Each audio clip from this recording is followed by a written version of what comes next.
I wanted to show you guys, this is the capacitors that I use in 2.4 Tesla and a smaller one in 3B latest 1.1 Tesla pulsar.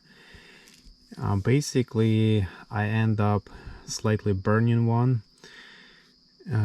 What happened is I overloaded. I've been testing, you know how in order for me to find out either it's gonna last or not, I have to put it to the test, and in some cases I put it to too much of a stress. I give it too much of a stress and end up blowing some parts and burning capacitors, and that's what happened with this capacitor. So I used only one capacitor and I loaded with 1mm strip coil.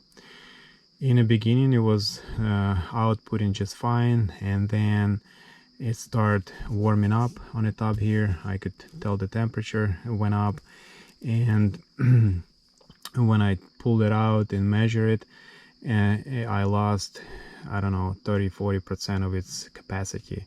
So it was 150 microfarad and it went down to 90 microfarad. So I decided to open it up and look how it's built inside, and you know, just like other capacitors, I always curious and to see how it's built. This is the part number for this capacitor here, and they're not expensive, they're like $15 each. Unfortunately there's only 2 in stock here. They usually stock up more, but anyway, when I opened the database for this capacitor on a page 13, it's clearly said avoid overload of the capacitors. And that's exactly what I did. I overloaded, and so it lost its capacity. Not everything, but I sure if I kept on overloading it would have lost everything. So I took a grinder and I had to cut it all around like that in order to open it. It was pretty hard to open it. So anyway, I got it to open. This is a casing made out of plastic, pretty strong plastic, and this is the film inside of this capacitor. Let me pull a few out. You see,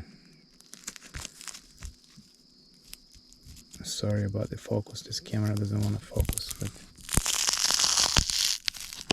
anyway, there is a lot of film here, and that's what they are. They're made out of film.